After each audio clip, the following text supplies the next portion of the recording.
Երեկ Ռոբերտ Քոչարյանը հայտարարեց, որ միայն ինքը կարող է երկիրն այս վիճակից հանել եւ որ իրենից ավելի փորձառու ոչ ոք չկա։ Իզնից լավ այս վիճակից ոչ ոք չի կարա երկիրը հանել։ Ես ուզում եմ հիշեցնել Ռոբերտ Քոչարյանի կառավարման փորձառությունը եւ այն թե ինչպես Քոչարյանի օրոք մսխվեցին ջրի գնով օտարվեցին Հայաստանի Հանրապետության ազգային հարստությունները։ Եվ այսպես 2002 թվականին Ռոբերտ Քոչարյանի իշխանության տարիներին կնքվեց Գույք պարտքի դիմաց համաձայնագիրը Ռուսաստանի հետ։ Եվ այդ համաձայնագրի արդյունքում ընդամենը $95 միլիոն պարտքի դիմաց Հայաստանը Ռուսաստանին հանձնեց կարևորագույն նշանակություն ունեցող 5 օբյեկտներ։ Հրազդանի ջերմակայանը առանց 5-րդ բլոկի, Մարս գործարանը եւ 3 ընկերություններ, նյութաբանության գիտահետազոտական եւ արտադրական ձեռնարկությունը, Երևանի կառավարման ավտոմատացված համակարգերի եւ Երևանի մաթեմատիկական մեքենաների գիտահետազոտական ինստիտուտը։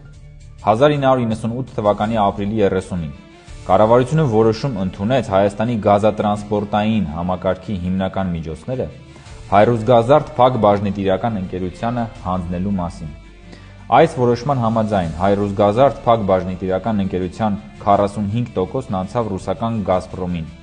10% ռուսական մեկ այլ Իտերա ընկերությանը, իսկ Հայաստանին մնաց միայն 45% բաժնեմասը։ 2006 թվականին կառավարության որոշմամբ Գազպրոմին վաճառվեց Հրազդանի ջեկի 5-րդ էներգաբլոկը։ Հետագա տարիներին Ռոբերտ Քոչարյանը եւ Սերժ Սարգսյանը ամբողջությամբ վաճառեցին Հայրուսգազարտի հայկական բաժնեմասը, իսկ Հայրուսգազարտը վերանվանվեց Գազպրոմ Արմենիա։ Ավելին, Գազպրոմ Արմենիային է պատկանում հայ-իրանական գազատարը։ Դեռևս 2006 թվականին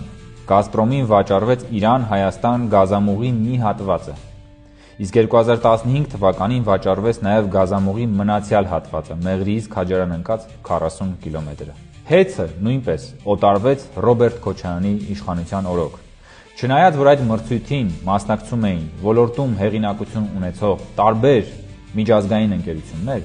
հաղթող ճանաչվեց օֆշորային մի ընկերություն, որը գրանցված էր Նորմանդյան կղզիներում եւ կապ ուներ ծնունդով ռուսաստանցի մի գործարարի հետ։ Հետագայում հեծի սեփականատերերը մի քանի անգամ փոխվեցին,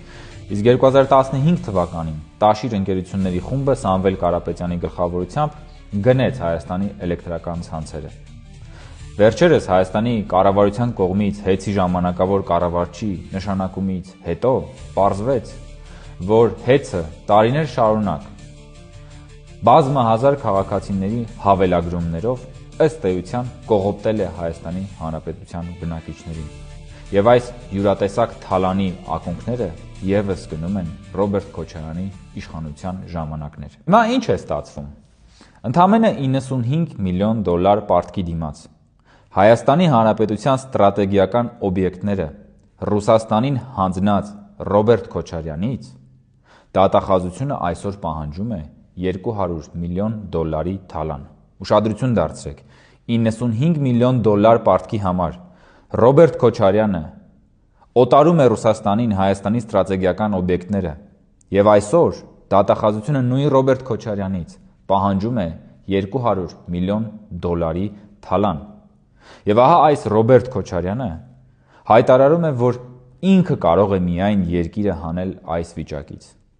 Երևի նկատի ունի հանել եւ դնել այն վիճակում,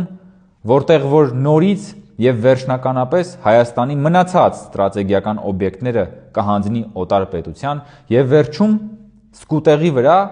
օտար պետության կհանձնի նաեւ Հայաստանի Հանրապետության ինքնիշխանությունն ու պետականությունը։ Սա մենք թույլ չենք տալու։ Հայաստանում իշխանությունը պատկանել եւ պատկանելու է Հայաստանի ժողովրդին եւ թալանին վերադարձ չկա ու չի լինելու։ Խնդրում եմ տարածել այս տեսանյութը, որպեսզի մարդիկ, ովքեր որ չգիտեն,